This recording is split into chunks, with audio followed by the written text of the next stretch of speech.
एक छोटे से गांव में रौनक और अंकुश नाम के दो अच्छे दोस्त रहते थे। दोनों एक ही स्कूल में पढ़ते, हमेशा एक दूसरे का साथ देते। लेकिन एक दिन स्कूल में एक अजीब घटना घटी। लंच ब्रेक में मधुमती और माही, जो दो बहनें थीं, अपनी बेंच पर बैठे काम कर रही थीं। रौनक ने मजाक में माही का पेंसिल बॉक्स उठा लिया, लेकिन जैसे ही उसने बॉक्स खोला, अंदर एक पुरानी, काली और छिल छिल गई डायरी मिली, जिसमें अजीब अजीब नकश और कुछ समझ न आने वाली लिखावट थी। माही का चेहरा सफेद पड़ गया। उसने जोर से बॉक्स खींच लिया और तेज आवाज में कहा, इसे हाथ मत लगाना, वरना तुम्हारा अंजाम बुरा होगा। अंकुश ने हंसकर कहा, क्या तुम हमें डरा रही हो? लेकिन मधुमती चुप थी। उसकी आंखों में एक अजीब सी चमक थी। बात इतनी बढ़ गई कि दोनों बहनें और दोनों दोस्त आपस में भयानक लड़ाई करने लगे। धक्का मुक्की, चीख पुकार पूरा क्लास देख रहा था। तभी एक तेज हवा क्लासरूम में चली, जैसे खिड़की से अंदर कुछ आया हो। मास्टर जी ने लड़ाई रोकी, लेकिन सबके जाने के बाद रौनक के बैग में वही काली डायरी मिल गई, जबकि माही ने उसे पहले ले ली थी। उस रात रौनक ने डायरी खोली और उसमें लिखा था, अगली पूर्णिमा की रात खून का बदला पूरा होगा। अगली सुबह से मधुमती और माही स्कूल नहीं आई।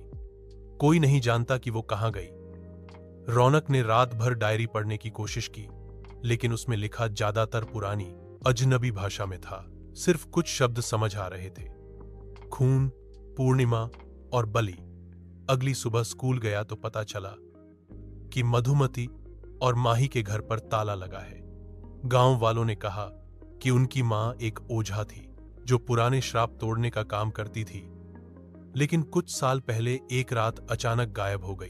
अंकुश ने रौनक से कहा, भाई, मुझे लगता है यह डायरी कोई आम चीज नहीं है, शायद यह उनके घर से जुड़ी है।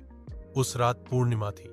दोनों ने हिम्मत करके डायरी में दिए एक पुराने नक्शे का पालन किया, जो उन्हें स्कूल के पीछे एक छोड़े हुए कुएं तक ले गया।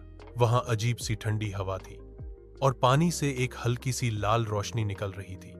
जब रौनक ने डायरी का एक मंत्र जोर से पढ़ा, तो पानी उबलने लगा और उससे एक औरत का आधा सड़ा हुआ चेहरा बाहर आया, बिल्कुल मधुमती और माही जैसे, पर आंखें पूरी काली।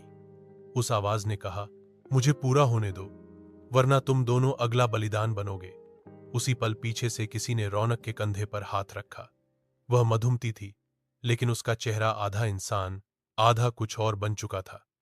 कुएं के पास वह रात और भी ठंडी हो गई। रौनक और अंकुश पीछे हट गए, लेकिन मधुमती सीधे उनकी तरफ चल रही थी। उसकी आवाज अब इंसानी नहीं लग रही थी, घंटी की तरह गूंजती, पर बीच बीच में जैसे किसी और की बोलती थी। उसने कहा, तुमने डायरी खोल दी, अब तुमसे यह राज छुप नहीं सकता। उसने अपना हाथ आगे बढ़ाया और हवा में एक छोटा सा जलता हुआ निशान बन गया। वह डायरी का पहला नक्श था। माही अचानक अंधेरे से निकली। उसने चिल्लाकर कहा, रौनक, अंकुश, डायरी मुझे दो, अभी के अभी। रौनक ने डायरी उसकी तरफ बढ़ाई, लेकिन जैसे ही माही ने उसे छुआ, उसका चेहरा भी बदलने लगा। वो दोनों बहनें एक जैसे लग रही थीं, लेकिन आधा इंसान, आधा कुछ और। माही रोकर बोली, हम तुम्हारे जैसे नहीं, हम आधे इंसान और आधे रक्षिका हैं। हमारी मां ने इस कुएं में एक डायन को बंद किया था, लेकिन उसका एक हिस्सा हमें आ गया। इस डायरी में उसके मंत्रों का बंधन है। तुमने जैसे ही इसे पढ़ा, उसका ताला टूट गया। कुएं से लाल रोशनी तेज होने लगी और एक पूरी काली, पतली और लंबी हाथ वाली परछाई बाहर आने लगी। मधुमती ने रौनक के हाथ में डायरी वापस थमा दी और कहा, बस एक ही तरीका है, तुम दोनों मिलकर इस मंत्र को पूरा करो, वरना यह डायन पूरे गांव को खा जाएगी। रौनक और अंकुश ने डर के बावजूद मिलकर मंत्र पढ़ना शुरू किया। हवा तूफान बन गई। कुएं का पानी खून जैसा लाल हो गया और एक जोर की चीख के साथ डायन फिर से बंद हो गई। सुबह कुआं वहां नहीं था, उसकी जगह सिर्फ मिट्टी और घास थी।